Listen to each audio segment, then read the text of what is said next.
Fala galera, tudo bem com vocês?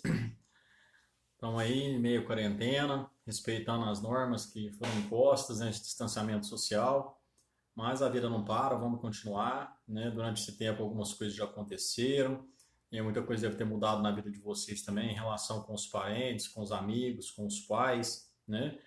Na minha vida aconteceu a graça do nascimento da Maria Paula, logo logo vocês vão conhecer, se Deus quiser, né?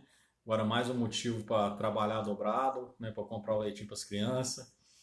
Então tá, vamos recomeçar, né? Recomeçar as nossas aulas, retomar os nossos conteúdos, né? Mesmo que agora à distância, mas no momento oportuno a gente vai voltar a estar junto, vai voltar a ter as nossas interações, vai voltar a ter contato, né? Mas agora o momento é de reclusão, vamos respeitar aquilo que está se pedindo, vamos ficar em casa e eu aproveitar o tempo em casa, aprimorar os estudos, né? Aproveitar o tempo ocioso, né? Não vamos perder a oportunidade de enriquecer o nosso repertório, não. Né? Então, dando continuidade aos nossos conteúdos, nós vimos durante as nossas aulas a questão dos povos da antiguidade, né? Nós vimos lá os povos que habitaram a Mesopotâmia, né? Falamos sobre os babilônios, sobre Suméria, sobre todos os povos que habitaram a região entre o rio Tigre e o Eufrates, e por fim finalizamos falando, né, dos povos que habitaram a região do rio Nilo, formando ali o Antigo Egito, né, que deu origem a uma sociedade que repercute o seu legado até hoje, né, na nossa sociedade ocidental, tamanha a importância histórica e cultural daquela civilização.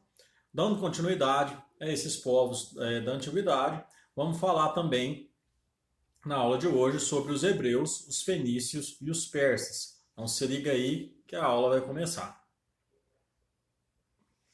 Pessoal, desses povos, os hebreus, né, são os antepassados, né, são os povos aí que deram origem ao que hoje nós conhecemos como judeus. Né? O povo vai ser marcadamente conhecido pelo monoteísmo, o que se tem relato na história, que é o primeiro povo a ter a crença no único Deus. E aí nós vamos ver um pouquinho das características dos hebreus, lembrando que a história deles é bem vasta, né? E é contida ali, se vocês tiverem um pouco de curiosidade, é só pegar uma Bíblia, né? Pegar os 5 primeiros livros da Bíblia, conhecido como Pentateuco, né? Gênesis, Número, Êxodo, Levítico e Deuteronômio, que vocês vão ver toda a história do povo hebreu. Tá? Então a Bíblia, além de ser um livro religioso, também é um livro com fontes, e a boa parte dos relatos desses povos, né, desse povo específico, é inserido dentro dessa dinâmica da história da salvação. O povo hebreu como povo eleito, como povo escolhido, e hoje a gente vai olhar um histórico. Né? Então, eles são originários da cidade de Ur, na região da Caldeia, antiga Babilônia. Né? É de lá que vai sair o primeiro grande patriarca dos hebreus, que é a figura do Abraão. Né? O Abraão é originário da cidade de Ur, um homem já velho, né, com mais de 80 anos, casado com a Sara, também já de idade avançada, não tinham filhos. Né? Ainda viviam praticamente seminômades, né? Viviam em algumas localidades, retiravam tudo necessário dali, de tempos em tempos mudavam para outras regiões. Então não tinham ali uma residência muito fixa. O Abraão, um homem rico de posses, né, com inúmeros escravos, com inúmeros, segundo a tradição, por volta de 1800 a.C., né, ele recebe um chamado de Deus, chamando ele a reunir o povo daquela região em torno de uma fé num único Deus. É aí que para a questão do monoteísmo, né, que depois vai ser seguido até por outras religiosidades. Então os hebreus fincam o pé na existência de um único Deus, com esse chamado de Javé, Jeová, Yavé, dependendo da tradução aí que se apresenta. Né? Então eles vão sair com a promessa de chegar à terra prometida, né? A terra onde jorraria leite e mel. E aí o Abraão, já velho, já na velhice com sua esposa, resolve aceitar o desafio e se coloca a caminho, ouvindo aquilo que Deus direcionava para ele. A terra prometida, né, que de fato eles vão alcançar em determinado momento, é a região da Palestina. Tá? Região da Palestina, que é a terra que, segundo Deus havia prometido, e lá seria onde o povo hebreu iria prosperar. Né? Tem uma história interessante do Abraão, né, uma história contida nessa biografia dele, onde conta que Abraão, por ter sido tão fiel a Deus e ouvido ele em vários dos seus momentos, né, e seguido ele, mesmo sem enxergar, mesmo sem tocar, mesmo sem ter algo material em que se basear, né, acreditando, sendo guiado apenas pela fé, né, daí o Abraão vai ser considerado o pai da fé. Deus recompensa Abraão com um filho na velhice. Né? Isaac é o filho da promessa. Né? Mesmo a Sara, já em idade avançada, o Abraão também, a Sara concebe essa criança que vai ser o filho da promessa. Em determinado momento, né, o Isaac já grande, Abraão acaba sendo colocado à prova para ver até que ponto ele seguiria aquilo que Deus determinaria a ele. E aí acontece que pede-se a vida de Isaac em sacrifício. Abraão, muito obediente, leva seu filho, né, durante uma caminhada. E era comum os sacrifícios de animais naquela época, né, em homenagem a Deus ali, dentro dos rituais religiosos. E quando chega em determinada localidade, ele faz o altar, monta a fogueira ali e tudo mais. E o Isaac pergunta onde estaria, né, a oferta para o sacrifício. Mal sabia ele que a oferta era ele próprio. Né? E aí ele prepara para ser sacrificado no momento em que ele estava para alvejar Isaac, né, com uma faca ali, com uma adaga. Aparece um anjo do Senhor e impede que sacrificasse o próprio filho. Né? Diante disso, Abraão consegue mais graça ainda diante de Deus, porque ele ia sacrificar o que ele tinha de mais precioso, que era o seu filho, né? Filho que veio na velhice, fruto de tanta oração, fruto de tanta persistência, né? Até o monte onde foi feito esse sacrifício é chamado de Gerá, ou seja, Deus não vai deixar nada faltar, Deus vai prover por tudo, né? E Abraão, né, acaba sendo impedido pelo anjo, não sacrifica o filho e ganha ainda mais crédito, ainda mais grado, né, diante de Deus. Muitos teólogos afirmam que o Isaac é a prefiguração do Cristo. Afinal de contas, é aquele que se daria em sacrifício por um bem maior. Né? Então já é lá no Antigo Testamento a prefiguração daquilo que aconteceria lá a partir do Evangelho de Mateus, já no Novo Testamento. Né? Mas seguindo a história dos hebreus, a parte da localização onde eles permaneceram durante um bom tempo, até chegar na região, né, da Terra Prometida, e durante o período em que eles lá estavam, né, vai ter uma seca muito grande na região. Né? E essa seca na região vai fazer com que muitos tentassem se refugiar em outras localidades. Em meio a tudo isso, surge a figura do José, conhecido como José do Egito. Né? José tinha vários irmãos, né? E por ciúme dos irmãos ele acaba sendo vendido, né? Durante uma das incursões que eles fazem, né? No interior do território, ele acaba sendo vendido como escravo para o Egito. Né? E chegando no Egito como escravo, foi aprisionado na cela ali e tudo mais, o pessoal começa a escutar, né, aquilo que José dizia, acreditando na existência do Senhor, daquele que né, que ia prover por todas as suas necessidades. E diante desse cenário, o faraó da época estava tendo vários sonhos, e os seus sacerdotes, conselheiros, não conseguiam decifrar o papel daqueles sonhos, né, o significado daqueles sonhos. E aí acabam falando para o faraó, olha, tem um hebreu lá, o tal de José, né, que diz que o Deus dele é todo poderoso e eu acho que vale a pena o senhor ouvir esse cara, ele pode ajudar o senhor em alguma coisa. E aí o José é levado à presença do faraó, e o faraó conta o seguinte sonho para ele, né? Eu sonho que eu sonho com um pasto verdejante, né, bem bonito, né, com vacas gordas pastando, né? E logo depois, nesse mesmo pasto com essas vacas gordas, aparecem vacas muito magras, vacas esquálidas, né? Bem esqueléticas mesmo, e começam a devorar, né? A comer essas vacas gordas. E repetidamente eu tenho tido esse mesmo sonho e eu não consigo entender, né? E aí José ouviu o discernimento a Deus e resposta ao faraó. Ele disse o seguinte: olha, as vacas gordas, né, representam o tempo de prosperidade que o Egito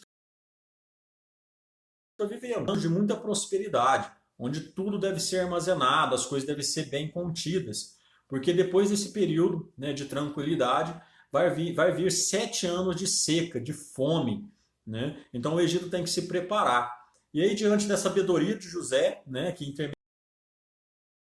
ele ganhou graça e ganhou status diante do faraó e se tornou um dos braços direitos do faraó. E aí, qual a relação da história de José com a seca que estava na terra prometida, que vai fazer com que os hebreus migrassem para o Egito? Acontece que quando eles chegam no Egito, tanto a família do José o reencontra lá, né? Ele poderia muito bem se vingar, ele poderia não aceitá-los lá, já que agora ele era uma pessoa importante dentro do Egito, mas ele é só a sua família, mas todo o povo hebreu no Egito. Aí lá eles vão permanecer por um bom tempo, mais de 400 anos, né? E aí essa história ela vai culminar do que a gente vai ver, né? Que durante esse período eles vão ser escravizados no Egito, né? Por 400 anos vão se tornar cativos no Egito ali, impedindo de voltarem para a Terra Prometida. E aí é isso que vai surgir a figura do Moisés, né? Moisés vai ser chamado por Deus, embora ele vai ser meio que medroso, né? Vai tentar falar para Deus de todas as formas que ele não era capacitado. Tem até uma passagem interessante, né?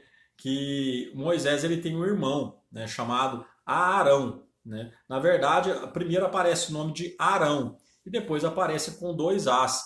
A grande realidade é que Moisés era gago, então sempre que ele ia falar o nome do irmão, ele dava uma patinada. E aí na Bíblia aparece com 2 As. Né? E é uma das justificativas que ele dá para Deus, porque ele não sabia nem falar como que ele ia conduzir o povo, convencer o faraó a sair do Egito, né? Mas mesmo assim, a história toda vai arrumar, né, para a questão das pragas do Egito, onde Moisés vai, por meio da vontade de Deus, vai fazer com que o faraó amolecesse o coração, né? E de fato permitisse que os hebreus saíssem de lá, né, de uma forma pacífica. Isso não vai acontecer de imediato, a fim de que as pragas todas tiveram que acontecer, né? Mas liderados pelo Moisés, então acontece o que nós chamamos de êxodo, que é a saída do Egito, a fuga dos hebreus do Egito, né? Que para os hebreus isso é a Páscoa. Então a Páscoa é a saída, né, a passagem da vida de cativo, da vida para a vida de liberdade que Deus havia prometido, né? Então, justamente nesse período em que eles atravessam o Mar Vermelho, né, já devem ter visto o filme, tanto a produção nacional como outros filmes também, né? Tem até um filme com o Christian Bale chamado Êxodo, Deuses e Reis, né? E também tem a produção nacional lá da emissora do Edir Macedo, né, que vai contar uma história também. Então serve aí para que vocês tenham mais ou menos um direcionamento, saber de fato o que houve. Nessa passagem aí, né, saindo do Egito, o povo começa a reclamar, começa a murmurar demais, começa a questionar o Moisés, né? Afinal de contas, eles ficaram no deserto durante um bom tempo depois que eles saem do Egito. Eles questionavam: você nos tirou do Egito para morrermos à míngua no deserto, né? O povo era muito reclamão, na verdade, né? Um pouco do que nós somos hoje também, né? Nada agrada. E é nesse contexto onde o povo começa a questionar Deus, começa o próprio Moisés, é que existe a passagem em que Moisés sobe ao Monte Sinai e lá ele recebe os 10 mandamentos, né, do próprio Deus, aonde esses mandamentos deveriam promover uma aliança do povo hebreu com Deus, né? Fazendo uma aliança onde eles deveriam obedecer aquilo que seria colocado, né? A partir de tal momento. Então, pessoal, a gente percebe que a história dos hebreus é uma história muito rica, né? Aí passa ainda pela questão dos juízes, né? Juízes esses que eram elencados pelo próprio povo para combater os povos inimigos, né? Dentre eles tem o Gideão, né? Tem o Sansão, tem o Samuel, né? Sansão, todo mundo conhece a história do Sansão e da Dalila, né? O Sansão acaba se apaixonando por uma filisteia, se eu não me engano, né? E ela acaba cortando o cabelo dele, tirando da essência da sua força, né?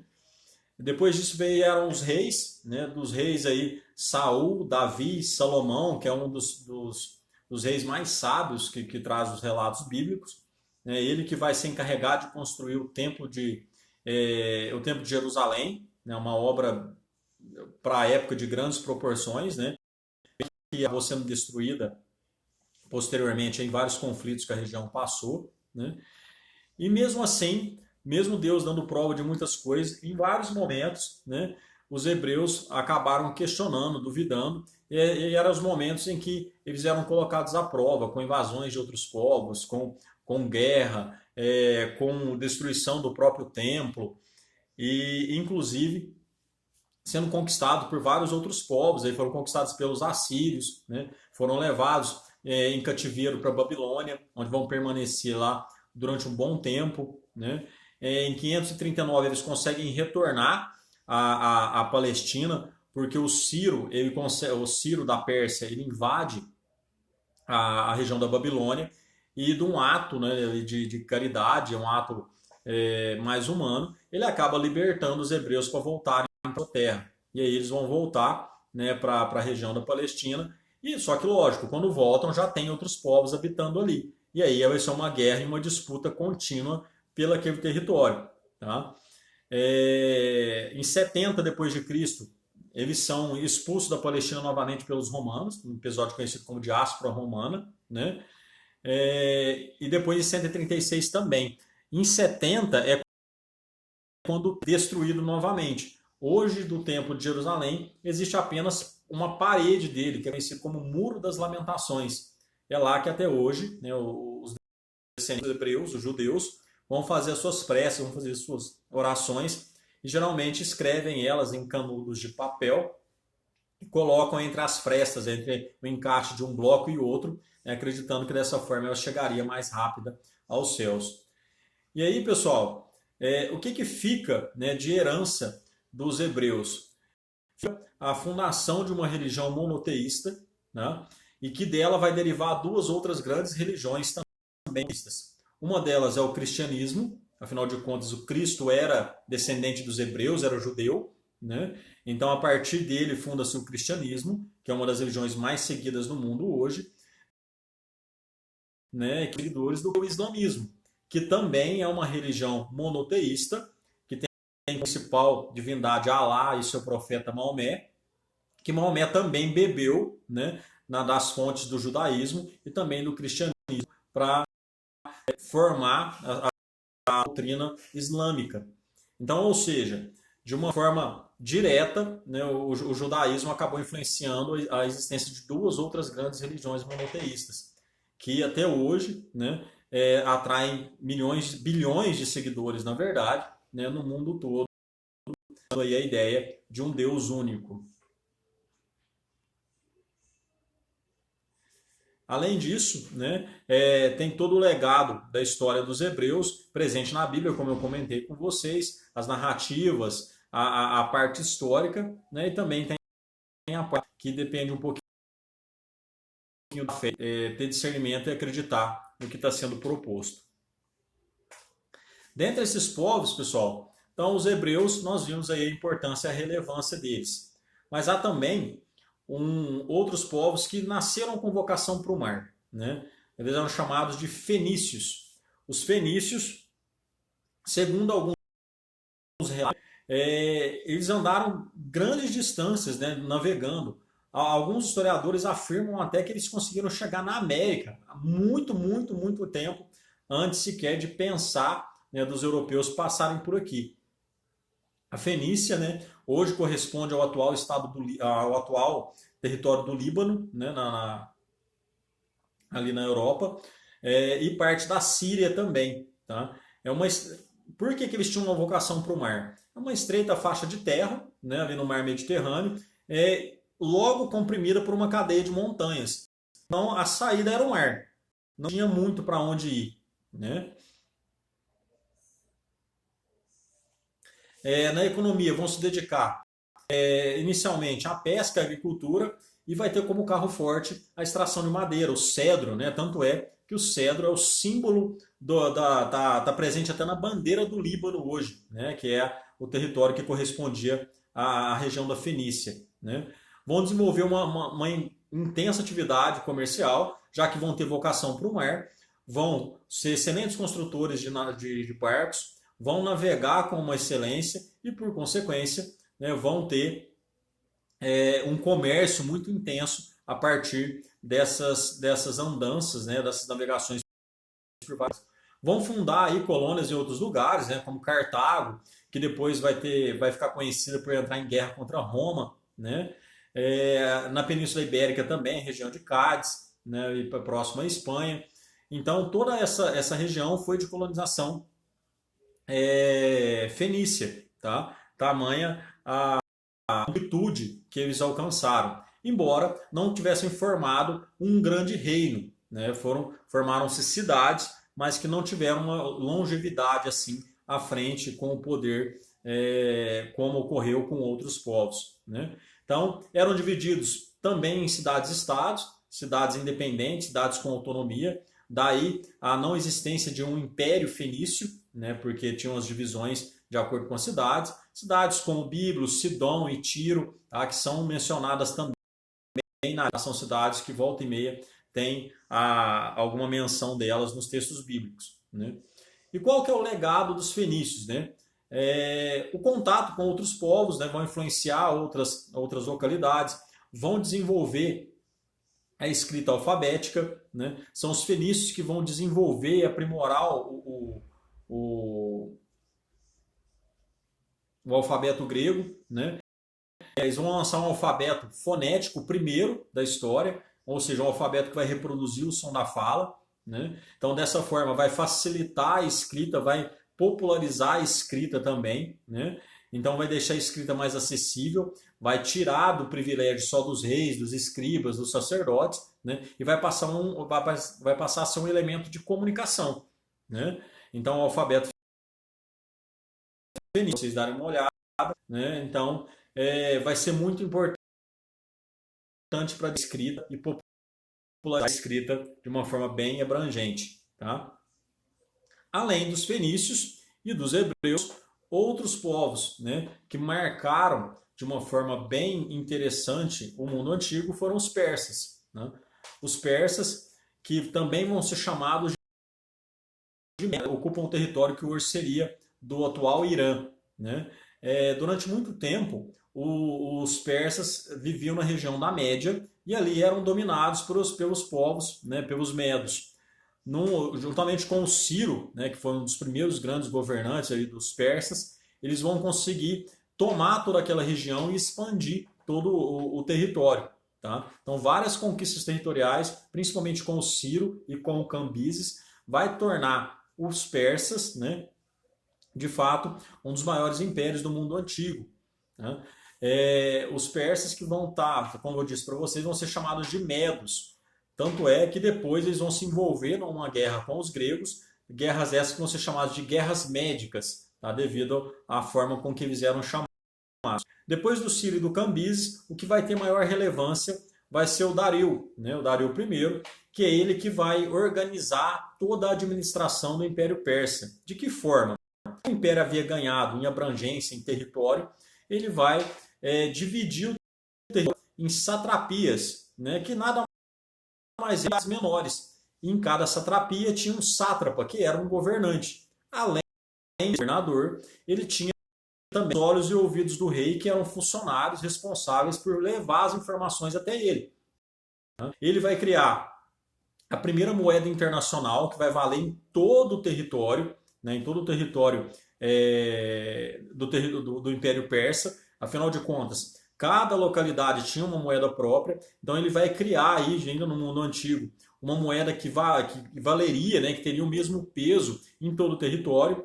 Ele vai unificar o sistema de pesos e medidas, né, com forma de pesar, forma métrica, tá, justamente para facilitar o comércio.